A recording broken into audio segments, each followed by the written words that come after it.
కొత్త బిజినెస్ కోసం ఆలోచిస్తున్నారా? ఈజాన్ డిస్ట్రిబ్యూషన్ కోసం కాల్ చేయండి 9154729854.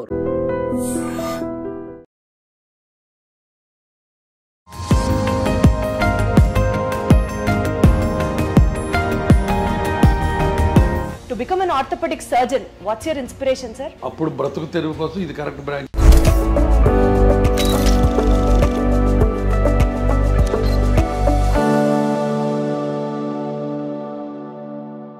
Barely operational needs engineer, BONE.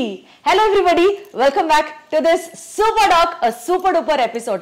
I have with me Bone అన్న వెంటనే మనందరికీ చాలా చాలా చాలా దగ్గర మనిషి మన డాక్టర్ గారు అనుకుంటూ మనం అందరం ముందుకు వెళ్ళే డాక్టర్ గురువారెడ్డి గారు ఉన్నారు మనతో. సార్ నమస్తే. నమస్తే అమ్మా. ఎలా ఉన్నారు సార్? బ్రహ్మాండంగా ఉన్నాను. Wonderful sir, super vibe. Sir the super డాక్టర్లో బేసికల్గా మీ గురించి మాట్లాడడంతో పాటు ఇప్పటి వరకు మీరు చేసిన అన్ని అచీవ్మెంట్స్ షేర్ చేసుకుంటూ ఉంటే ఒక పాయింట్లో ఒక ఇన్స్పిరేషనల్ స్టోరీగా ఉంటుంది. దాంతోపాటు మీ పర్సనల్ ఇన్సైట్స్ కూడా ఇంకాస్త లోతుగా తెలుసుకునే ప్రయత్నం చేద్దాము అన్న ఒక కాన్సెప్ట్తోనే ఈ సూపర్ డాక్ సిరీస్ మీతో చేస్తున్నాం sir. To start with, to become an orthopedic surgeon, what's your inspiration sir? కరెక్ట్గా చెప్పాలంటే ఇన్స్పిరేషన్ ఏం లేదు, డిస్పరేషన్. అంటే రోడ్డు మీద యాక్సిడెంట్స్ ఉంటాయి కాబట్టి ఇండియాలో ప్రాక్టీస్ కొదవలేదు ఎముకలు ఎరగడానికని ఆ ఉద్దేశంతో ఆర్థోపెడిక్స్ సెలెక్ట్ చేసుకున్నాను నేను. అంతేగాని ఆర్థోపెడిక్స్ ఇన్స్పిరేషన్ వచ్చి ఎవరినో చూసి ఎక్సైట్ అయిపోయి ఎప్పుడు చేయలేదు. అప్పుడు బ్రతుకు తెరువు కోసం ఇది కరెక్ట్ బ్రాంచ్ అనిపించింది, అది చేసుకున్నాను. సార్ ఒకవేళ డాక్టర్ అయ్యి ఉండకపోతే ఏం చేసి ఉంటారు sir? What else career would you choose? Collector కావాలని ఉండేది. Collector? Yeah, I want to become an IAS. But నాకు అన్ఫార్చునేట్గా ప్రాపర్ గైడెన్స్ లేక ఆ డైరెక్షన్లో వెళ్ళలేకపోయాను. లేకపోతే I wanted to be an IAS. రోజు మొత్తంలో సుమారుగా ఎన్ని సర్జరీస్ చేస్తారు సార్?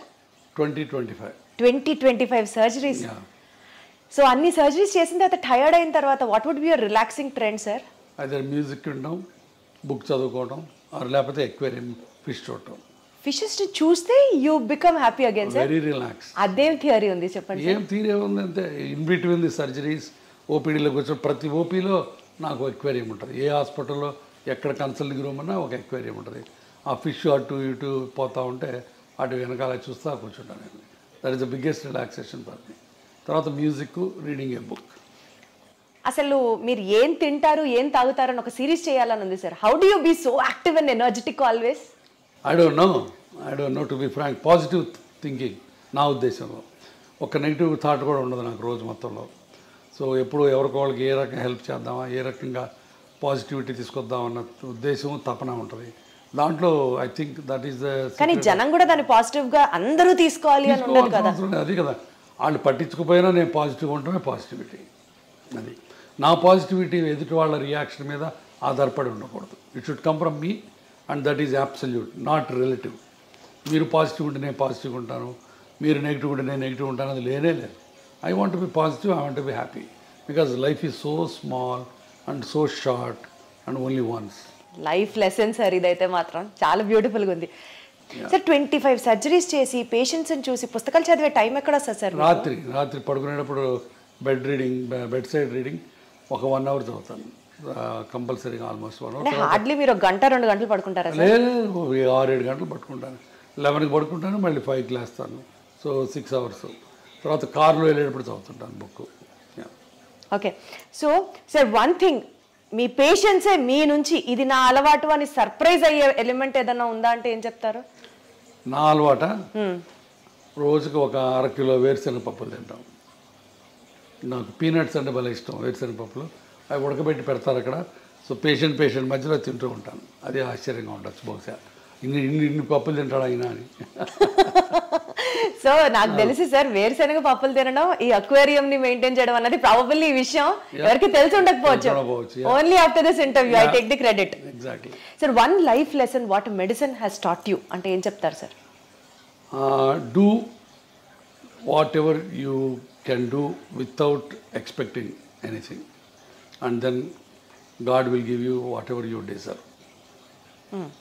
అంటే లెస్ ఎక్స్పెక్టేషన్స్, ఒక్క మాటలో చెప్పాలంటే absolutely no expectation. No expectation and do it with your heart, not with your brains. Lot of the time brain పనిచేసి హార్ట్ పనిచేయదు, అప్పుడే ఇబ్బందులు వస్తాయి. So anything you do with heart, with the compassion and passion, నీకు అన్నీ మంచి జరుగుతాయి. నాకు గట్టి నమ్మకం. Got it sir. Good intent will help. Exactly. Sir, you being an orthopedician sir, bones అనేవి బేసికల్గా బాడీ స్ట్రక్చర్కి హెల్ప్ చేస్తాయి అండ్ సపోర్ట్ ఇస్తాయి బాడీకి అని కాకుండా నిజంగా బోన్స్ రోల్ ఇంకా ఉందా sir? What usually people don't know or neglect about it. బోన్స్కి obviously it's a skeleton made up of bones and నడవటానికి కూర్చోవడానికి బోన్స్ జాయింట్స్ ఆల్ ఒక కాంప్రహెన్సివ్ యూనిట్. ఆ బోన్స్ సరిగా లేకపోతే పెయిన్స్ వస్తాయి. ఒక పోస్ట్ మెనోపాజల్, ఇప్పుడు ఆడవాళ్ళకి పీరియడ్స్ అయిపోయిన తర్వాత బాడీ అంతా పెయిన్స్ వస్తాయి. అది because of the bone pain, because of the calcium ఉండదు, వైటమిన్ డి అబ్జార్ప్షన్ ఉండదు. కాబట్టి one of the most important problems of A old age is bones not being healthy. తర్వాత బోన్స్ నాట్ హెల్తీగా ఉండటం వల్ల పడిపోతుంటాం, ఫ్రాక్చర్లు అవుతుంటాయి. సో కాబట్టి బోన్స్ చాలా రకాలుగా బోన్స్ అండ్ జాయింట్స్ మనిషి మనుగడకి లాస్ట్ చర్మాంకంలో సుఖంగా జీవించడానికి ముఖ్యంగా కావాల్సింది bones and joints. Body organs బోన్స్తో ఇంటరాక్ట్ అవుతాయి అన్న స్టేట్మెంట్ని మీరు ఏకీభవిస్తారా? తప్పకుండా. ఎందుకంటే చివరి రోజుల్లో the balance of the body is very important. అది కోర్ మజిల్స్ అవన్నీ కూడా మన మజిల్స్ బోన్స్ స్ట్రాంగ్గా ఉంటే మీరు పడకుండా ఉంటారు, లేకపోతే కింద పడిపోయి ఫ్రాక్చర్ అవుతుంటాయి. I mean to ask you sir, digestive system ప్రాపర్గా ఫంక్షన్ అయితే బోన్స్ హెల్దీగా వర్క్ చేస్తాయి. అంతే కదా, మరి డౌట్ ఏముంది దాంట్లో. ఇప్పుడు మాల్అబ్జార్ప్షన్ సిండ్రోమ్స్ ఉంటాయి. మాల్అబ్జార్ప్షన్ సిండ్రోమ్స్లో గట్లోంచి సరైన వైటమిన్స్ సరైన ఎలిమెంట్స్ అబ్జార్బ్ అవ్వవు. వాటిల్లో బోన్స్ ఆస్టియోపోరోటిక్గా ఉంటాయి. కాబట్టి డైజెస్టివ్ సిస్టమ్ బాగుంటే బోన్స్ బాగుంటాయి. కిడ్నీస్కి బోన్స్కి లింక్ ఏంటి సార్? కిడ్నీస్ బోన్స్ లింక్స్ అంటే బికాజ్ అగైన్ థైరాయిడ్, పారాథైరాయిడ్, తర్వాత కాల్షియము, పారాథర్మోను, ఆ బ్యాలెన్స్లో ఒక్కోసారి కాల్షియము బోన్లో ఉండకుండా బ్లడ్లోకి వెళ్తుంది. సో ఒక్కొక్కసారి కిడ్నీ స్టోన్స్ అని ఫామ్ అవుతాయి. సో ఇదంతా మల్టిపుల్ హోమియోస్టాసిస్ అంటే కాల్షియం మెటబాలిజం సరిగ్గా లేకపోవటం వల్ల, తర్వాత పారాథర్మోన్స్ ఎక్కువ ఉండటం వల్ల తక్కువ ఉండటం వల్ల ఆ టైప్లో బోన్స్ ఉండాల్సిన ఆస్టియోపోరోసిస్ ఎక్కువైపోయి బోన్స్ ప్రాబ్లమ్స్ వస్తాయి. సో కాల్షియం మెటబాలిజం డిస్టర్బెన్స్ ఉంది ప్రాబ్లం. కిడ్నీలో ఒక కాళ్ళ బోన్స్లో ప్రాబ్లమ్స్ వస్తాయి. బేసికల్గా ఈ calcium metabolism, vitamin D supplements ఏదైతే చెప్తూ ఉంటున్నారో బోన్ హెల్త్కి చాలా ఇంపార్టెంట్ అని, ఏ ఏజ్ నుంచి ఎవ్రీ టైమ్ ఈ సప్లిమెంట్స్ తీసుకుంటూ ఉండాలంటారు సార్? Calcium and vitamin D age of 16 to 60 easy to remember. 16 ఏళ్ళ నుంచి 60 ఏళ్ళ దాకా ప్రతి ఉమెన్ సప్లిమెంటల్ కాల్షియం తీసుకోవాలి. Vitamin D sir? Vitamin D depends on again, but of course vitamin D ఇప్పుడు ఇండియాలో 80% ఆఫ్ పీపుల్కి deficient, whatever the reasons. ఒక్కోసారి నాకు అనుమానం వస్తుంది, అసలు ఈ ఇండియాలో మెజర్ చేసే కరెక్ట్ ఎక్విప్మెంట్ ఉందా లేకపోతే ఫాల్టీ ఎక్విప్మెంట్ వచ్చిందని అనుమానం ఉంటుంది. ఎందుకంటే everybody will have a vitamin D deficiency. So vitamin D రెగ్యులర్గా తీసుకోవడం కంటే కూడా పీరియడ్ ప్రకారం తీసుకోవాలి on the prescription of the either endocrinologist or an orthopedic surgeon. Sir, I don't know if it is right or wrong, but lung diseases unte they are more prone to risk of fractures anna mataki relevance unda sir? Lung డిసీజెస్కి bone ఫ్రాక్చర్స్కి నాకు తెలిసి connection ఏం కనపట్లేదు on the face of it. Direct connection అయితే ఏం లేదు lung disease వాటికి. సార్, న్యూరలాజికల్ కండిషన్ స్ట్రెస్ ఎక్కువ ఉన్నప్పుడు does it have an impact on the bone density or the bone strength? న్యూరలాజికల్గా కూడా డైరెక్ట్గా ఉండదు బోన్స్ మీద, బట్ ఒక్కొక్కసారి కొన్ని ప్రాబ్లమ్స్లో పార్కిన్సోనిజము అట్లాంటివి అట్లంటే where you are not walking too much, you are sitting in a sedentary style, then the bones will lose calcium and osteoporosis వస్తుంది. అచ్చా, so there is an indirect link అనే చెప్పొచ్చు. సో బాడీలో ఇన్ఫ్లమేషన్ ఉన్నప్పుడు sir, ఇప్పుడు non inflammatory diet తినండి అని అందరినీ ప్రమోట్ చేస్తున్నారు భయంకరంగా. Does really inflammation in the body effect the bone health? Not much. Inflammation అనేది ఒక మజిల్స్కి జాయింట్స్కి సంబంధించింది. బోన్ ఇన్ఫ్లమేషన్ అనేది జనరల్గా బోన్ ఇన్ఫ్లమేటెడ్గా ఉండదు, బట్ బోన్స్లో ఒక్కొక్కసారి దేర్ కెన్ బి డిఫరెంట్ పెరియాస్టియటిస్ అని, ఆస్టియంకిను పెరియాస్టియం అని ఒక లేయర్ ఉంటుంది, దానికి బోన్కి మధ్య ఉన్న స్వెల్లింగ్స్ ఒక్కోసారి ఎక్కువ అవ్వచ్చు. అట్లాంటి వాటిని పెరియాస్టియటిస్ అంటే బాగా షిన్ పెయిన్స్ ఉంటాయి, అట్లాంటివి రావచ్చు. అది కూడా calcium vitamin D metabolism disturbance వల్ల రావచ్చు. సో అంటే ఆ న్యూరలాజికల్ ఇంపాక్ట్ ఉన్నట్టా లేనట్టా sir? How do we conclude it? డైరెక్ట్గా న్యూరలాజికల్కి బోన్స్కి కనెక్షన్ ఉండదు. అంటే స్ట్రెస్ ఉంటే బోన్ పెయిన్ ఎక్కువ అవుతుంది, స్ట్రెస్ ఉంటే అన్ని బాడీలో అన్ని పెయిన్స్ ఎక్కువ అవుతాయి. అర్థమైందా? మస్క్యులర్ పెయిన్ ఎక్కువ అవుతుంది, తలనొప్పి వస్తుంది, మైగ్రేన్స్ వస్తాయి, నెక్ పెయిన్ వస్తుంది. అందుకని డైరెక్ట్గా బోన్ మెటబాలిజం మీద డైరెక్ట్ రిలేషన్స్ ఏం లేవు. బట్ ఇండైరెక్ట్గా ఇప్పుడు న్యూరలాజికల్ ప్రాబ్లం వచ్చింది, స్ట్రోక్ వచ్చింది, patient is SIT confine to the bed, అప్పుడు బోన్స్లోంచి ఆస్టియోపోరోసిస్ స్టార్ట్ అవుతుంది. Got it sir. సార్ మీరు కొన్ని లక్షల మంది పేషెంట్స్ని చూసుంటారు over your experience. Basic points patients overlook అయిపోయేది లైఫ్ స్టైల్లో, డెస్పైట్ ఆఫ్ మీరు చాలా వీడియోస్ కూడా చేశారు, సిట్టింగ్ పోస్టర్ దగ్గర నుంచి you have to walk this way, you have to SIT this way అని చాలా చెప్తూనే ఉంటారు. Despite of all your me guidance కాకుండా కూడా పేషెంట్స్ వాళ్ళ లైఫ్ స్టైల్లో ఓవర్లుక్ చేసే పాయింట్స్ ఏంటి సార్? మెయిన్ పోస్చర్, మనం ఇందాక అనుకున్న పోస్చరు. మరి నేను చెప్పినట్టు ఇలా స్ట్రైట్గా కూర్చోరు, ఇప్పుడు అందరూ ఇలా వంగి కూర్చుంటారు, వంగి నడుస్తారు. సో పోస్చర్ ఒకటి మెయిన్, బాగా అందరూ నెగ్లెక్ట్ చేసేది posture. Number 2, lack of exercises. అసలు ఎక్సర్సైజులు, చిన్న ఎక్సర్సైజెస్ కూడా చేయకుండా సెడెంటరీ లైఫ్ స్టైల్లో కూర్చుంటారు. అది number 2. Number 3, abuse of the joints. ఇప్పుడు కింద కూర్చొని ఇండియన్ టాయిలెట్ లేకపోతే కింద బాచిపట్టు వేసి కూర్చుంటే మోకాళ్ళ మీద లోటు పడుతుంది, అది మంచిది కాదు. సో అది తెలియదు చాలామందికి. అట్లానే నడుముకి ముందుకు వంకి కూర్చుంటే నడుము మీద పాడైపోద్ది, అట్లానే మెడ ముందుకు వెళ్తే మెడ పాడైపోద్ది. సో ఇవన్నీ కూడా తెలియక చాలామంది they keep on repeating the mistakes in the daily activities. Sir 10,000 steps నడిస్తే you will be healthy all over అన్నది జనరల్గా చెప్పిన మాట.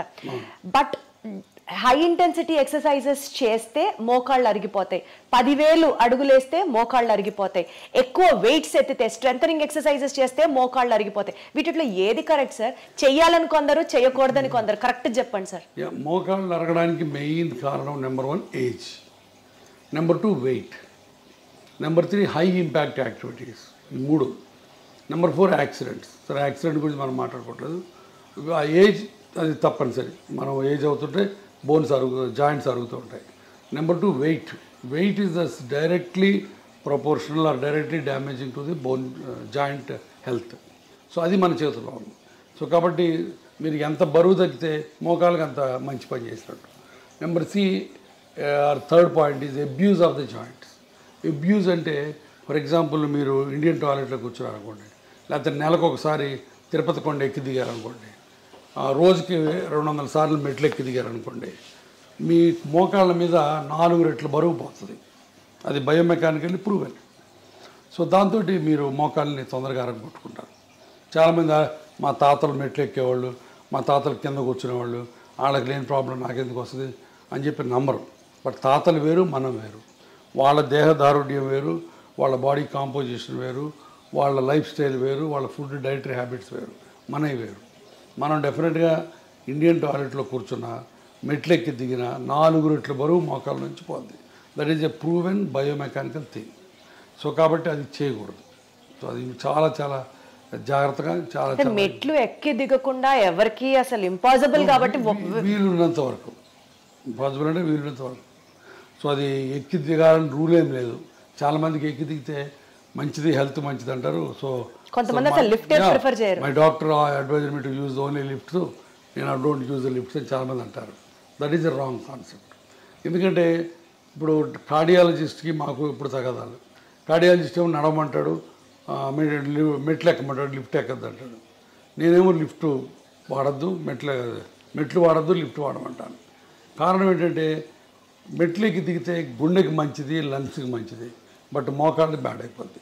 సో అన్ని బాడీలో అన్ని ఆర్గన్స్కి కాపాడి స్టిల్ ఎక్సర్సైజ్ ఇచ్చేది 2 బ్రిస్క్ వాకింగ్ అండ్ సైక్లింగ్ ఒకటి. ఈ రెండు మీకు బాగా ఉపయోగపడతాయి. సో అది చేసుకుంటే చాలు. ఇప్పుడు ప్రతిరోజు మెట్లెక్కి దిగాలని రూల్ లేనే లేదు. సార్ కొన్నిసార్లు మీ ఫ్యామిలీ గురించి, మీ పర్సనల్ స్పేస్ గురించి మీరు మాట్లాడినప్పుడు చాలా కంపాషనేట్గా మాట్లాడుతున్నట్లు అనిపిస్తుంది. ఈ field especially in the terms of medical field, hospitals, costly hospitals, rich is everything, కంపాషనేట్గా అనిపిస్తుందా సార్, లేకపోతే కమర్షియలైజ్ అయింది కల్చరు అన్న ఫీలింగ్ మీకు ఎప్పుడైనా వచ్చిందా? కంపాషన్ అనేది గుండెలోంచి రావాలి, కమర్షియల్ అనేది బ్రెయిన్లోంచి. ఇందాక మనం అనుకున్నట్టు ఇది కమర్షియల్ వరల్డే, but still you can be kind, you can be compassionate. That's what it is. ఇప్పుడు మా హాస్పిటల్ ఉంది, మేమే చారిటీ కాదు. We have to run the hospital, we have to earn for the stakeholders, but at the same time we don't need to flee the patient. Patient దోచుకోవాల్సిన పని లేదు, and వాడి రక్తం పీల్చాల్సిన పని లేదు. మేమే కాదు, 90% of the doctors don't do that. But ఆ దురదృష్టవశాత్తు thanks to media, thanks to the people, మేమందరం దొంగలవి, మేమందరం రాబందులవి, మేమందరం బందిపోట్ల కింద చిత్రీకరించబడుతున్నాం. The unfortunate thing they. కాబట్టి కంపాషన్ బేసిక్గా లేకపోతే you are not fit to be a doctor. So compassion తోటే అందరూ ప్రాక్టీస్ చేస్తాం. బట్ ఒక్కోసారి బయటికి కమర్షియల్ ఎలిమెంట్సే బయటకు వస్తాయి. Profit over a patients care if you have to talk, మీరు ఎప్పుడు patient care this really made my day, నేను ప్రాఫిట్ చూడలేదు ఈ కేసులో అని మీకు ఆ హార్ట్ వెల్మింగ్గా అనిపించిన చాలా సార్లు వస్తుంది అది. ఇప్పుడు నా దగ్గర పేషెంట్స్ వస్తారు, I'm working in a corporate hospital, ఇందాక మీతో అన్నట్టు చారిటీ హాస్పిటల్ కాదు, ఇక్కడ బిల్లులు లక్షలు అవుతాయి. బట్ ఒక్కొక్కసారి బిల్లులు కట్టలేనప్పుడు అవి ఏవి చేస్తాం, చేతనైన సహాయం చేస్తాం. ఇప్పుడు నేను ట్రస్ట్ పెట్టాను, ఆ ట్రస్ట్లో హెల్ప్ చేస్తాం. సో చాలా రకాల హెల్ప్ చేస్తాం. ఆ హెల్ప్ చేసిన ప్రతిసారి హ్యాపీనెస్ ఉంటుంది, దాంట్లో డౌటే లేదు. One incident if you have to tell sir it really made your day అని అంటే ఏం చెప్తారు? చాలా ఉన్నాయి. లాస్ట్ వీక్ ఇట్ సెల్ఫ్ ఒక కలీగ్ ఆర్థోపెడిక్ సర్జను, బట్ చాలా రోజుల నుంచి ఆయన ప్రాక్టీస్ చేయట్లేదు, బెడ్ మీద కదలట్లేదు, ఆయన పడి ఫ్రాక్చర్ అయ్యి వచ్చాడు. సో హిప్ రిప్లేస్మెంట్ చేసాం. అయిన తర్వాత కూడా ఆయన 10 రోజులు హాస్పిటల్లో ఉన్నాడు. బట్ నడవలేదు, ఈ రిఫ్యూజ్ టు వాక్. బిల్లు చాలా అయింది, మళ్ళీ కట్టుకోలేమన్నారు. దాన్ని మరి 70% బిల్ తగ్గించి ఇంటికి పంపించాను. ఆ ఇంటికి పోయే ముందు ఆయన నాతో వీడియో కాల్లో ఆయన కళ్ళల్లో కృతజ్ఞత, ఆయన ఆవిడ కళ్ళల్లో కృతజ్ఞత నాకు evident, and that made my day. Wonderful sir, super super. Sir ఇప్పుడు సోషల్ మీడియా ట్రెండ్ అనుకోవచ్చు, maybe because of the awareness for the people అనుకోవచ్చు, ప్రతి ఒక్కళ్ళకి మెడికల్ నాలెడ్జ్ తెలుస్తోంది and they started questioning the doctors as well. మీరు appreciate చేస్తారా యాక్ట్ని, or you get bored or you know విసుగొస్తుందా? విసుగు రాదు, 70% దాకా టాలరేట్ చేస్తారు. బట్ ఒక్కోసారి వాళ్ళు గీత దాడతారు. గీత దాటి ఏం జరిగింది సార్ అలాంటి సంఘటన ఒకటి చెప్పండి. ఏం లేదు, ఫర్ ఎగ్జాంపుల్ నిన్న మోకాళ్ళ ఆపరేషన్కి ఒక ఆయన వచ్చాడు. ఆయన ఏదో ప్రొఫెసర్ ఎక్కడో, కొంత నాలెడ్జ్ ఉంది. సో క్వశ్చన్స్ అడుగుతున్నాడు. నేను చాలా ఓపిక్గా 20 నిమిషాలు ఆన్సర్లు ఇచ్చాను. మళ్ళీ 21 తర్వాత మళ్ళీ మొదలుపెట్టాడు. నాకు కొంచెం కోపం వచ్చింది. మిగతా పేషెంట్లు వెయిట్ చేస్తారు. నేను చెప్పాను, ప్రొఫెసర్ గారు మీరు ఇందాక అడిగిన వాటన్నిటి సమాధానాలు చెప్పాను, మళ్ళీ అదే క్వశ్చన్స్ అడుగుతున్నారు, సేమ్ సమాధానాలు చెప్తారు, కొత్త సమాధానాలు ఉండవు. మీరు అనుకున్నట్టు సమాధానం రావాలంటే రాదు, సమాధానం ఒకటే ఉంటుంది, మీరు అనుకున్నట్టు రాదు అని చెప్పాను. అంత తిట్టినట్టు చెప్పలేదు, బట్ కొంచెం వాయిస్ పెంచి చెప్పాను. ఆయన అర్థం చేసుకున్నాడు. డాక్టర్ గారికి కోపం వచ్చినట్టుందని మెదకుండా వెళ్ళిపోయాడు. బట్ చాలా తక్కువ అలాంటి ఇన్సిడెంట్స్. సార్ బేసికల్గా మీరు అన్ని ఇయర్స్ మెడిసిన్ చేసి అంతమందితో యూనో చూసి పేషెంట్స్ని చూసి ఒక డెసిషన్ తీసుకుంటారు సార్, మెడికల్ డెసిషన్. అన్ఫార్చునేట్లీ అది మీడియా వల్ల కానీ పబ్లిక్ వల్ల కానీ మిస్అండర్స్టాండ్ అయిన సిచ్యువేషన్స్ ఉన్నాయా? ఉన్నాయండి. ఇప్పుడు నేను ఒకసారి అంతకుముందు కూడా చెప్పాను, ఒక పేషెంట్కి కాలు ఇరిగి వేరే హాస్పిటల్లో ట్రీట్మెంట్ చేసుకుంటే ఆ కాలు అంతా డెడ్ అయిపోయినట్టు అయిపోయింది, వుడెన్ ఇండ్యూరేటెడ్గా అయిపోయింది. దాన్ని మనం కంపార్ట్మెంట్ సిండ్రోమ్ అంటాం. అతను నా దగ్గరకు వచ్చాడు, కాలు తీసేయమంటున్నారు సార్ మిగతా వాళ్ళు, మీరేంటని.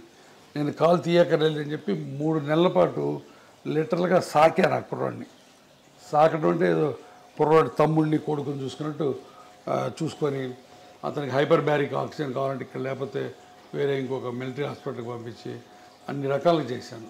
బట్ చివరికి అతను వెళ్ళి 3 టీవీ స్టేషన్స్లో ఇంటర్వ్యూలు సంపాదించి కూర్చొని గురువారెడ్డి మంచోడు కాదు, నా కాల్ని పాడు చేశాడు అని చెప్పాడు. So 3 interviews. బట్ ఆ రోజు చాలా చాలా బాధేసింది. బట్ ఆ రోజు ఒక రకంగా నాకు లిబరేట్ కూడా అయిపోయాను. నేను ఇంత కష్టపడి ఇతనికి చేసాం, ఇతను ఇలా చేశాడు, అయినా సరే మన పని మనం చేయాలి. ఈ ప్రెస్ గురించి, ఈ టీవీల గురించి, వాటి గురించి భయపడకూడదు. నీ ఆత్మకి నువ్వు గట్టిగా ఉన్నంతకాలం వీటి గురించి భయపడకూడదని ఒక రకమైన తెగింపు, ఒక రకమైన స్వాతంత్రం, ఒక రకమైన లిబర్టీ, ఒక రకమైన ఏమంటుందాన్ని కమ్ వాట్ మే అన్న యాటిట్యూడ్ వచ్చింది. సో అది ఒక రకంగా మంచిదైంది నాకు. అంటే సార్ ప్రతి డాక్టర్కి వెనకాల ఇలాంటిది ఒక స్టోరీ ఉంది అనుకుంటే, డాక్టర్ వెనకాల ఉంటాయి. ఒక రిచ్ డాక్టర్ అనుకోండి, సమాజం నుంచి ఒక అన్ఫేర్ క్రిటిసిజంని ఆల్వేస్ ఇన్వైట్ చేసినట్లుగా ఉంటుందా? ఉంటుంది. సమాజం మమ్మల్ని భూతద్దంలో పెట్టి చూస్తుంది. ప్రతి అడుగుని క్రిటిసైజ్ చేస్తుంది. సో తప్పదు, part of life. Despite of మీరు ఇంత సోషల్ సర్వీస్ చేసినప్పటికీ కూడా సార్, గురవారెడ్డి గారి దగ్గరికి వెళ్తే ఆయన ఖచ్చితంగా ఆపరేషన్ అంటారు మోకాల్ రీప్లేస్మెంట్కి. అదే బయటకు వెళ్తే డాక్టర్లు అనరు అన్న మాటకి ఏం చెప్తారు? దానికి చాలా చాలా సత్య దూరం అది. నేను రోజుకి 100 నుంచి 120 మంది పేషెంట్లు చూస్తాను. దాంట్లో 30-40 మంది కంటే ఆపరేషన్ పడవు. తర్వాత నాది టెర్షియరీ ప్రాక్టీస్, అది మర్చిపోవద్దు మీరు. అంటే పేషెంట్లు మిగతా వాళ్ళందరి దగ్గరికి చూయించుకొని ఇక ఆపరేషన్ తప్పనిసరి అన్నప్పుడు నా దగ్గరికి వస్తారు. మొదటి రోజు రారు. సో నాది టెర్షియరీ ప్రాక్టీస్. హైదరాబాద్ అవ్వటం అయితేవి, నేను ఉన్న డాక్టర్స్లో సీనియర్ మోస్ట్ ఇప్పుడు 25 ఏళ్ళ నుంచి ప్రాక్టీస్ చేస్తాను కావటం అయితే ఏంది. సో ఇక్కడ ఉన్న ఓల్డ్ డాక్టరు, సీనియర్ డాక్టరు కాబట్టి చివరిలో సెకండ్ ఒపీనియన్, థర్డ్ ఒపీనియన్ కోసం నా దగ్గరికి వస్తారు. ఎప్పుడైతే టెర్షియరీ ప్రాక్టీస్ ఉంటుందో అప్పుడు ఆబ్వియస్గా ఆపరేషన్ రేట్ ఎక్కువ ఉంటుంది. సో అది అనవసరంగా ఎవరు ఆపరేషన్ చేయడం. గురువారెడ్డి దగ్గరికి వెళ్తే ఆపరేషను, మిగతా వాళ్ళ దగ్గరికి వెళ్తే ఇంజక్షను, అవన్నీ మాయ. ఇప్పుడు ఆ రకంగా ఇంకోటి కూడా చెప్పాను. నేను లాస్ట్ 1 year నుంచి యుద్ధం చేస్తున్నాను. ఇంజక్షన్లు పనికిరాని ఇంజక్షన్లు చేసి పేషెంట్లు మాయ చేసే డాక్టర్లు. ఈ ప్రస్తావన తీసుకొచ్చారు కాబట్టి ఇంకొక పర్సనల్ కామెంట్ కూడా ఉంది సార్. మీరు అగేన్స్ట్ పిఆర్పి ఫర్ ఆర్థరైటిస్ అని చెప్తున్నారు. Exactly against PRP for arthritis. కానీ గురువారెడ్డి గారి హాస్పిటల్లో పిఆర్పి ఇంజెక్షన్లు 7,000 నుంచి 8,000 రూపాయలు ఉండే ఇంజెక్షన్ 17,000 రూపాయలు ఆయన ఎందుకు ఛార్జ్ చేస్తున్నారు? పిఆర్పి ఇంజెక్షన్ కూడా నా హాస్పిటల్లో చేయలేదు ఫర్ ఆర్థరైటిస్. ఎవరైనా వచ్చి ప్రూవ్ చేయమని చెప్తాను. పిఆర్పి ఫర్ స్పోర్ట్స్ ఇంజురీస్కి ఎంత సోపతిస్ అని చెప్పాను ఇందాక. టెండాన్ ఇంజురీస్కి, ఇక్కడ టెన్నిస్ ఎల్బోస్కి ఇస్తే ఇవ్వచ్చు. నేను ఇవ్వను. నా దగ్గర 36 మంది పనిచేస్తారు టీం. స్పోర్ట్స్ మెడిసిన్ వాళ్ళు ఇస్తే ఇవ్వచ్చు. బట్ ఆర్థరైటిస్కి, నీ జాయింట్లో మా దగ్గర పిఆర్పి అనేది ప్రసక్తే రాదు. ఎవరైనా వచ్చి ప్రూవ్ చేయమని చెప్పాను. అర్థమైందా? 3 ఇప్పుడు స్టెమ్ సెల్స్ అని ఇచ్చి 2,80,000 తీసుకునేది మా దగ్గర జరగదు. నేను అగైనెస్ట్ ఏంటంటే PRP in arthritis. Orthopedic surgeons చాలామంది పిఆర్పీలు టెన్నిస్ ఎల్బోస్కి, యాంకిల్ ఇంజురీస్కి, హీల్ పెయిన్స్కి ఇస్తారు. నాకే రకమైన అభ్యంతరం లేదు. నాకు దాని మీద నేను ఇవ్వను, నేను వాటిని అన్నాను. అది దాని మీద నాకేం లేదు. ఎందుకంటే పీపుల్ అన్ని చోట్ల ఇస్తారు, కొన్ని చోట్ల మంచి రిజల్ట్స్ ఉన్నాయి. దానికి నేను PRP for other conditions work అయినప్పుడు why not for the knee sir? ఆర్థరైటిస్కి లేదు role. That's what I'm saying. There is no evidence at all. Arthritis is a global phenomena. అంటే మొత్తం కార్టిలేజ్ అంతా పాడైపోయింది. ఈ కార్టిలేజ్ అంతా పాడైపోయినప్పుడు దాన్ని మనం ఉద్ధరించి నువ్వు కార్టిలేజ్ పుట్టించరు. అంటే అయిపోయిన కార్టిలేజ్ తిరిగి మళ్ళీ ఫామ్ అవ్వదా సార్? ఇంత మటుకు గ్లోబల్గా కార్టిలేజ్ రీజనరేట్ అన్నది లేదు. కార్టిలేజ్ సెల్స్ స్పోర్ట్స్ ఇంజురీస్లో చిన్న లేజన్స్ ఉంటే దాంట్లో కాండ్రోసైట్స్ అని, ఓట్స్ అని డిఫరెంట్ ప్రొసీజర్స్ ఉన్నాయి. అవన్నీ ఉపయోగపడతాయి అక్కడ వరకు. అక్కడ కూడా ఫైబ్రస్ టిష్యూ ఫామ్ అయ్యి కొంతవరకు కార్టిలేజ్ సెల్స్ వస్తాయి. బట్ కార్టిలేజ్ రీజనరేట్ అయ్యి ఆర్థరైటిస్, మోకాళ్ళ నొప్పుల ఆర్థరైటిస్ బాగుపడి మళ్ళీ బ్రహ్మాండంగా నార్మల్ కార్టిలేజ్ వచ్చింది. అల్ట్రాసౌండ్లో చూపిస్తాడు ఈయన, ఈ డాక్టర్ గారు, బౌన్సర్ డాక్టర్ గారు. అల్ట్రాసౌండ్ తీసేదిగో నీకు మళ్ళీ కార్టిగ్రామ్ అని ఒకటి చూపిస్తాడు. ఇవన్నీ మాయ, భయంకరమైన మాయ. కానీ ఆయన చేసేది మాయే. కానీ చాలా మంది ఆర్థోపెడిషియన్స్ కూడా ఈ కార్టిలేజ్ గ్రో అవుతుంది అని మందులు ఇస్తున్నారు కదా. కార్టిలేజ్ గ్రోత్ కి స్పోర్ట్స్ ఇంజరీస్ లో గ్రోత్ అయ్యే టెక్నిక్స్ వేరు. వాటిని వీటిని మిక్స్ చేయొద్దు. కార్టిలేజ్ గ్రో అవడానికి చిన్న వాటికి బోల్డ్ అని ప్రొసీజర్స్ ఉన్నాయి. ఆర్థ్రోస్కోపిక్గా చేస్తారు. అవన్నీ స్పెషల్ ఇండికేషన్స్ ఉన్నాయి, స్పెషల్ ప్రొసీజర్స్ ఉన్నాయి, స్పెషల్ ట్రైనింగ్ ఉంది. నువ్వు ఎనస్థీషియా వాడి వచ్చి నువ్వు నీ జాయింట్ హీరోని అని చెప్పి ఎక్కడ ఉందో అక్కడ ఇంజక్షన్ చేస్తే పోద్దని, ఇక్కడి నుంచి ఇక్కడ తీస్తే నీ రీప్లేస్మెంట్ అని, ఇంత ల్యాక్ ఆఫ్ నాలెడ్జ్ ఉన్న డాక్టర్ దగ్గరికి 1000 మంది వెళ్ళి బాధపడుతుంటే ఏం చేయాలా? మాయ చేస్తాడు. ఆ మాయ కోసం యుద్ధం చేస్తున్నాం మేము. ఇది వాళ్ళ తాగదు యుద్ధం. ఇది ఇంకా చాలా దూరం వెళ్తుంది యుద్ధం. సరే, మీరే అంత బిజీ ప్రాక్టీషనర్ అయ్యండి, అంత బిజీ డాక్టర్ అయ్యండి, ఇంకా ఈ సొసైటీకి సంబంధించిన ఇలాంటి ఇష్యూస్ నా బాధ అదేనమ్మా. ఇప్పుడు నాకు వెస్టర్న్ ఇంట్రెస్ట్ ఏమీ లేదు. నాకున్న ప్రాక్టీస్ నాకుంది, నేను ఇన్స్టిట్యూట్ పెట్టుకున్నాను. బట్ నాకు పేషెంట్ గురించి బాధ. నేనే కాదు, నాలాంటి బాధపడేవాళ్ళు చాలామంది ఉన్నారు. మేము అందరం కలిసి ఇప్పుడు దానికి అగైనెస్ట్ ఫైట్ చేస్తున్నాం. సార్, బేసికలీ మీ ఫ్యామిలీ ఏమంటారు సార్? ఇవన్నీ మనకి ఎందుకు అవసరమా? మనం ఎంత సంపాదించాం, ఎంత సెటిల్ అయ్యాం, పిల్లలు బాగున్నారు. వాళ్ళు ఏమన్నారు, ఇది నా ప్రొఫెషను, ఇది నా ప్రిన్సిపల్స్, ఇది నా ప్యాషను, ఇది నా కమిట్మెంట్ టు ది పేషెంట్స్. ఎవరేమైనా అనుకోండి, నాకు నమ్మకం ఉంది అంతే. అద్భుతం sir, commitment to the patients అన్నారు చూడండి సార్. అంతేనమ్మా. మీరు అన్నట్టు నాకేమీ రాదు దీంట్లో వచ్చి, ఇంకా 4 రాళ్ళు పడతాయి. But I'm ready. మీరు అన్నట్టు ఎంత బిజీ అయినా సరే నేను దీన్ని పెట్టుకొని నేను ఎన్ని గంటలు దీని మీద కూర్చుంటున్నాను నేను. ఎందుకంటే ఐ వాంట్ టు ఈ దోపిడీ కార్యక్రమం ఆగిపోవాలి. తర్వాత ఇంకోటి, ఇది పెయిన్ క్లినిక్స్ మీద కాదు, అది కూడా చెప్తున్నా. పెయిన్ క్లినిక్స్, పెయిన్ స్పెషలిస్టు కొన్ని 100 ఏళ్ల నుంచి ఉన్నారు, మంచి పనులు చేస్తున్నారు. వాళ్ళందరూ ఇప్పుడు spine, cancer pain, chronic pains మీద మేమందరం వాళ్ళకి రిఫర్ చేస్తాం పేషెంట్ని, పెయిన్ క్లినిక్ వాళ్ళకి. అబ్సల్యూట్లీ సార్, నాకు అర్థమవుతుంది సార్. పెయిన్ అన్నారు కాబట్టి కొంచెం పిఆర్పి నుంచి పక్కకి వెళ్తే, ఫిజియోథెరపీ చేసుకోవడం వల్ల early stages maybe around 18 years or 20 years నుంచి ఫిజియోథెరపీ ఎక్సర్సైజ్ స్టార్ట్ చేస్తే బోన్ జాయింట్స్ హెల్దీగా ఉంటాయి, బోన్ జాయింట్ ప్రాబ్లమ్స్ని మనం నివారించవచ్చు అన్న మాట తప్పు. స్లో చేయొచ్చు, ఎక్స్టెండ్ చేయొచ్చు. ఉన్న వాటి అన్నిటిలో ఫిజియోథెరపీ మజిల్స్, బోన్స్ని హెల్దీగా ఉంచుకోవటం తప్ప ఇంకా వేరే ఏమీ లేదు. నేను 2 పాయింట్లు చెప్తాను, గుర్తుపెట్టుకోండి, హైలైట్ చేయండి. మోకాళ్ళు మొదటి నుంచి ఫస్ట్ స్టేజ్ నుంచి ఆపరేషన్ అక్కర్లేదు, లాస్ట్ స్టేజ్లో ఆపరేషన్ అవసరం. ఈ ఫస్ట్ స్టేజ్ నుంచి ట్రీట్మెంటు సింపుల్ మెడిసిన్స్ అంటే ఏంటి? ఎప్పుడన్నా నొప్పుంటే సింపుల్ పారాసిటమాల్ ట్యాబ్లెట్, లోపల కార్టిలేజ్ నరిష్మెంట్కి, అంటే ఉన్న కార్టిలేజ్ బలాన్ని కాపాడటానికి, కొత్త కార్టిలేజ్ అనడం కాదు. అగైన్ అక్కడ మాయ, నీవు కొత్త గుజ్జు పుట్టించే ఇంజక్షన్ చేస్తూ ఉంటావు, తప్పు.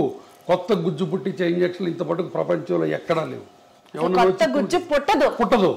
ఉన్న గుజ్జు బలాన్ని కాపాడే ఉన్నాయి, దాన్ని కాండ్రో ప్రొటెక్టివ్స్ అంటారు. ఓకే, ఆ ట్యాబ్లెట్స్, బోన్స్కి ప్రొటెక్ట్ చేసే కాల్షియం ట్యాబ్లెట్లు, మజిల్స్ని ఎక్సర్సైజ్ చేయాలి. ఇప్పుడు for example quadriceps muscle exercise చేసామనుకో, మోకాల మీద ఉన్న లోడ్ని అది కొంత తీసుకుంటుంది, అందుకని మీకు ఎక్సర్సైజ్ బాగా ఉపయోగపడుతుంది. అట్లానే జాయింట్ని అబ్యూజ్ చేయకుండా, చెప్పాను కదా, ఇండియన్ టాయిలెట్స్ వాడకుండా అట్లా చేసుకోవటం తప్ప ఇంకోటి లేదు. నేను పేషెంట్కి 2 సెంటెన్స్ చెప్తాను, అమ్మ నేను ఇచ్చిన మందులు, ఎక్సర్సైజులు పని చేసిన నాళ్ళు ఆపరేషన్ అక్కర్లేదు. ఈ మందులు, ఎక్సర్సైజులు పని చేయకపోతే ఆపరేషన్ తప్ప ఇంకొకటి లేదు.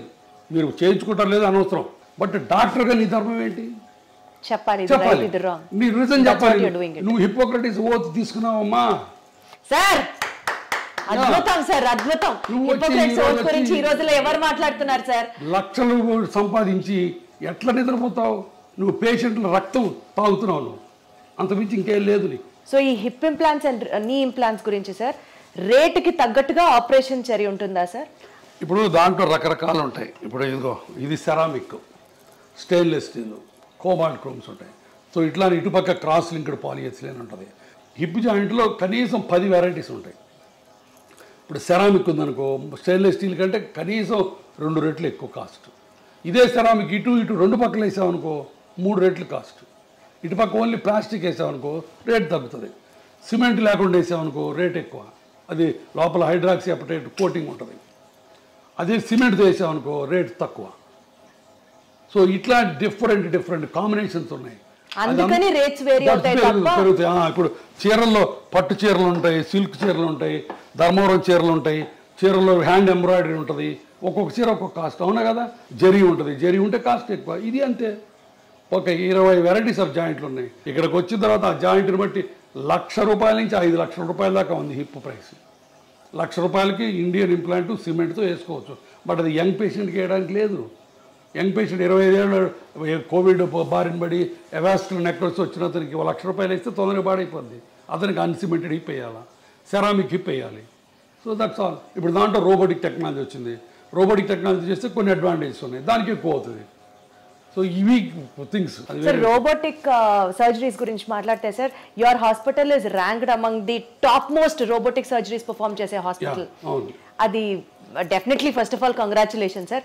కాకపోతే రోబోటిక్ సర్జరీస్ అన్నవి are affordable to everybody is one not at all. Robotics ప్రతి వాళ్ళు చేయించుకోవాలని రూలే లేదు. రోబోటిక్స్ చేయాలి, అది చేయకపోతే నీ బతుకు దుర్భరం అన్నమాట అంతకంటే లేదు. ఎప్పుడు చేస్తారు సార్ రోబోటిక్స్? రోబోటిక్స్ వల్ల 2-3 అడ్వాంటేజెస్ ఉన్నాయి, మార్జినల్ అడ్వాంటేజెస్. అది పేషెంట్కి ఎక్స్ప్లెయిన్ చేస్తాం. కొంత ప్రెసిషన్ ఉంటుంది, కొంత post operative pain, immediate post operative pain కొంత తక్కువ ఉంటుంది. ఓన్లీ ఫస్ట్ 2-3 days, తర్వాత మళ్ళీ సేమ్ ఉంటుంది. ఆ ఫస్ట్ 2 days ఎందుకు ఉంటుందంటే సాఫ్ట్ టిష్యూ డిసెక్షన్ తక్కువ ఉంటుంది. తర్వాత ఇప్పుడు అలైన్మెంట్స్ అని డిఫరెంట్ అలైన్మెంట్స్ వచ్చినాయి మోకాళ్ళ ఆపరేషన్లో. ఆ డిఫరెంట్ అలైన్మెంట్ చేయాలంటే రోబోటిక్స్ ద్వారా చేయొచ్చు. ఇవన్నీ కూడా వెరీ సైంటిఫిక్. కానీ రోబోటిక్తోనే చేయాలని రూల్ లేదు. నేను 100 మందికి చేస్తే ఒక 50 మంది రోబోట్ చేయించుకుంటారు, 50 మంది రోబోట్ చేయించుకోరు. బట్ ప్రతి పేషెంట్కి ముందే చెప్తాం రోబోటిక్ వల్ల ఈ ఉపయోగాలు ఉన్నాయి, బట్ ఈ ఉపయోగాల గురించి మీరు డబ్బులు వేస్ట్ చేసుకోవాల్సిన పని లేదని కూడా చెప్తాం. కానీ సార్ ప్రిసిషన్ యాక్యురేట్గా ఉంటుంది, చాలా మినిమల్ ఇన్వేషన్ ఉంటుంది, వీటి గురించి ఇట్లా మాట్లాడితే సక్సెస్ రేటు రోబోటిక్ సర్జరీస్లో ఫర్దర్గా ఏమీ లేదు, రెండిటికి ఒకటే.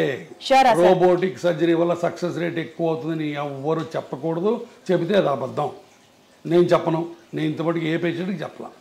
రోబోటిక్ వల్ల కొంత అడ్వాంటేజెస్ ఉన్నాయని చెప్తాను తప్ప సక్సెస్ రేట్లో ఏ మాత్రం తేడా లేదు, రెండుకి ఒకటే సక్సెస్ రేట్. ఎట్లా జరుగుతున్నాయి సార్ అంటే పేషెంట్స్ యొక్క perception towards robotic surgery? Patients వల్ల మా పేషెంట్స్ కూడా ఏంటంటే ఇండియన్ పేషెంట్స్ కూడా ఇప్పుడు వెల్ ఇన్ఫార్మ్డ్, వాళ్ళందరూ వాళ్ళే వచ్చి అడుగుతారు. తర్వాత చాలామంది పేషెంట్లకి వాళ్ళ పిల్లలు అమెరికాలో ఉంటారు, అక్కడ అమెరికాలో ఇది standard of care robotic surgery అన్నది. వాళ్ళు అక్కడి నుంచి చెప్పి మీరు రోబోటిక్ చేయించుకోండి అని చెప్తారు తల్లిదండ్రులకి, వాళ్ళు మమ్మల్ని వచ్చి అడుగుతారు. సో మేము ఆఫర్ చేస్తాం, దట్స్ ఆల్. అంటే పేషెంట్ సౌలభ్యం కోసం అది కూడా ఇనిషియల్ గా తప్పించి పేషెంట్ని మాయ చేసి పేషెంట్ని అబద్ధాలు చెప్పి రోబోటిక్స్ చేసే ప్రసక్తి లేదు, నెంబర్ 1. నెంబర్ 2, రోబోటిక్స్ చేసి నువ్వు అద్భుతంగా ఉంటావు, ఇంకో 20 ఏళ్ళు ఎక్స్ట్రా ఉంటావు అన్నది అంతకంటే లేదు. రోబోటిక్స్కి ఎక్స్ట్రా సక్సెస్ రేట్ అన్నది అంతకంటే లేదు. నేను క్లియర్గా చెప్తున్నాను 3 విషయాలు. ఏది ఇన్ని 10,000 రోబోటిక్ ఆపరేషన్లు చేసిన తర్వాత కూడా. బట్ రోబోటిక్స్ అనేది ఒక extra technology which will help you in getting a proper outcomes. అది పాయింట్ అక్కడ. అదైనా డిఫికల్ట్ ఆపరేషన్స్ ఉంటాయి, ఒకసారి బాగా అరిగిపోయి మొత్తం దొడ్డికాళ్ళు వస్తారు, స్టేజ్ 4 బాగా అడ్వాన్స్డ్. అట్లాంటి వాటిల్లో రోబోట్ మనకి ఎంతవరకు బోన్ కట్ చేయొచ్చు, ఎంతవరకు సాఫ్ట్ టిష్యూ డిసెక్ట్ చేయాలని కొన్ని మనకి ఇస్తుంది. అట్లాంటి హిప్ రిప్లేస్మెంట్స్లో డిస్ప్లాస్టిక్ హిప్స్ అని ఉంటాయి, అంటే చిన్నప్పటి నుంచి పాడైపోయిన hips.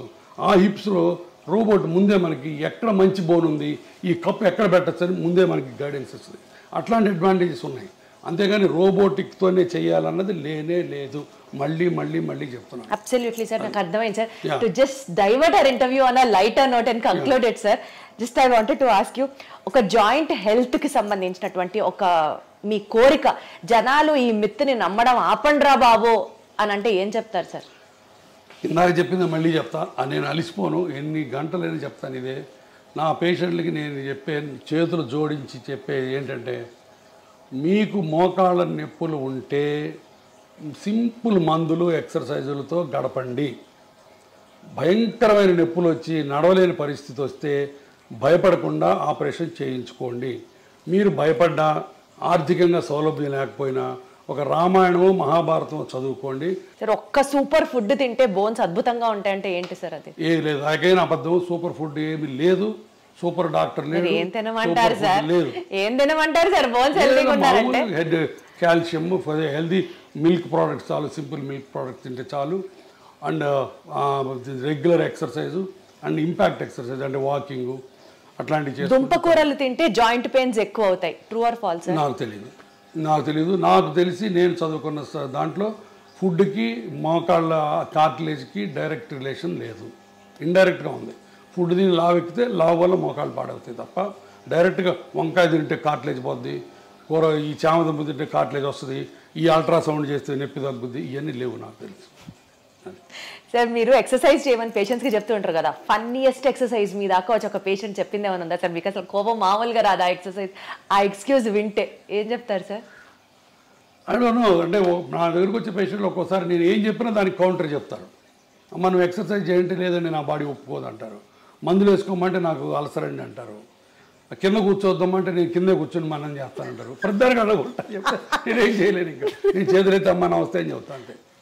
That's all. Surgery is more painful or skipping that rehab cycle is more painful, sir? Yeah, good question. Again, చాలామంది మా డాక్టర్లోనే మళ్ళీ కొంతమంది దొంగ డాక్టర్లు ఆపరేషన్ చేసి అసలు నొప్పి ఉండదు, ఫిజియోథెరపీ ఎత్తేద్దాం, ఫిజియోథెరపీ లేకుండా చేసుకోవచ్చు, జీరో ఫిజియోథెరపీ అని కొంతమంది మొదలెట్టారు. అది కూడా తప్పే.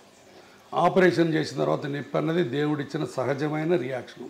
కాకపోతే ఇప్పుడు మోడర్న్గా పెయిన్ రెడ్యూసింగ్ టెక్నిక్స్ చాలా వచ్చినాయి. ర్యాపిడ్ రికవరీ ప్రోటోకాల్ అని, మల్టీ మోడల్ ఎనర్జీసియా అని చెప్పి, తర్వాత కంటిన్యూస్ ఎపిడ్యూరల్ పెయిన్ రిలీఫ్ అని, అట్లా చాలా మందులు వచ్చినాయి, చాలా టెక్నిక్స్ వచ్చినాయి ఇమ్మీడియట్ రీహాబిలిటేషన్ వల్ల.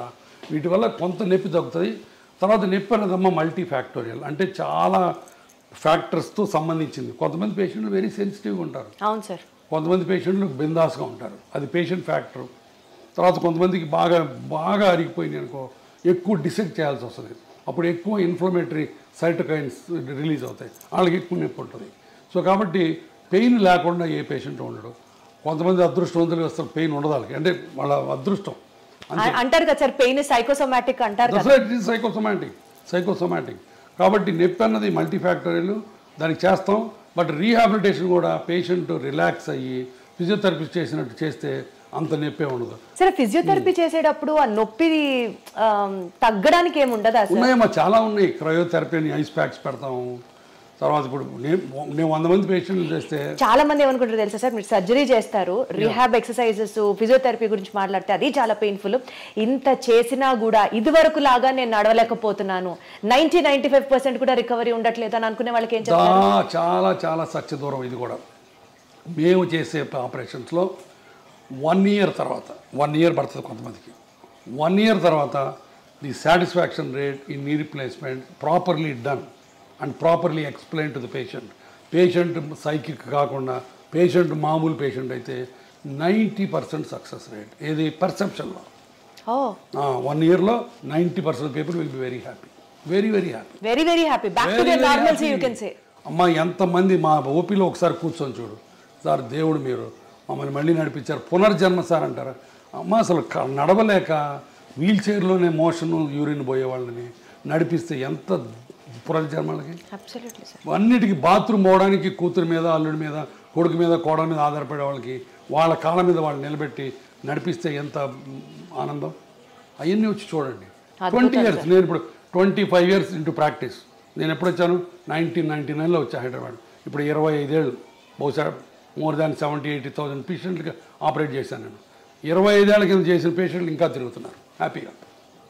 So that is the beauty of the knee replacement surgery. అది నేను క్యాన్వాస్ చేయక్కర్లా, all over the world millions of people get benefit. ఇప్పుడు నీ రీప్లేస్మెంట్ సర్జరీలోనే latest advancement which really excites you so much ఏమైనా ఉందా sir? Robotic technology, that is the only latest advance.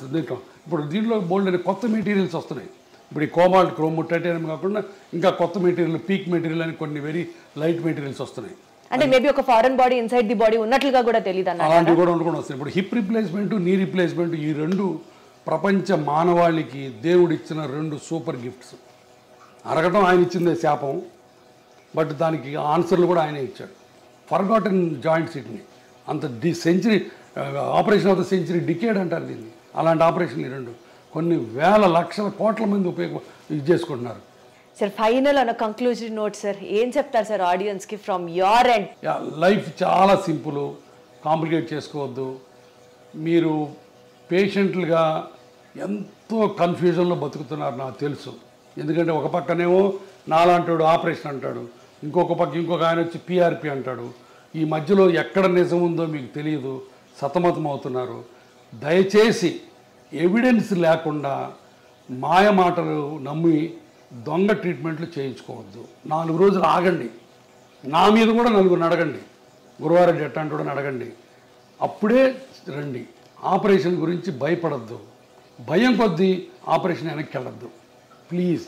మీకు ఆర్థికంగా స్తోమత లేకపోతే, మీరు ఇబ్బంది పడుతుంటే, నేను ఒక ట్రస్ట్ పెట్టాను. దాంట్లో బీదవాళ్ళకి కనిపించిన అమ్మకు ఒక మోకాలని ఒక స్లోగన్తో చేయడానికి చేస్తున్నాం బోల్డ్ని. మీరు మోకాళ్ళు ఆపరేషన్ చేయించుకోవడానికి ఆర్థిక స్తోమత లేకపోతే మా ట్రస్ట్ దగ్గరికి రండి, నాకు చేతన సహాయం నేను చేసి పెడతాను. కానీ దొంగ మాటలు నమ్మి ఈ ఇంజక్షన్లు మట్టుకు చేయించుకోవద్దు మోకాళ్ళ నొప్పులకు. మిగతా దానికి ఇంజక్షన్లు మీరు చేయించుకుంటారో లేదో నాకు అనవసరం, నాకు తెలియదు. సో BONE బోన్ అంటే బర్డన్ ఆఫ్ ఓవర్ ఎక్స్పెన్సెస్ అంటారు కదా సార్, సరిగ్గా కాపాడకపోతే, చూసుకోకపోతే. అంతే, that's all. Wonderful sir, so good talking to you. Thank you so much. Thank you.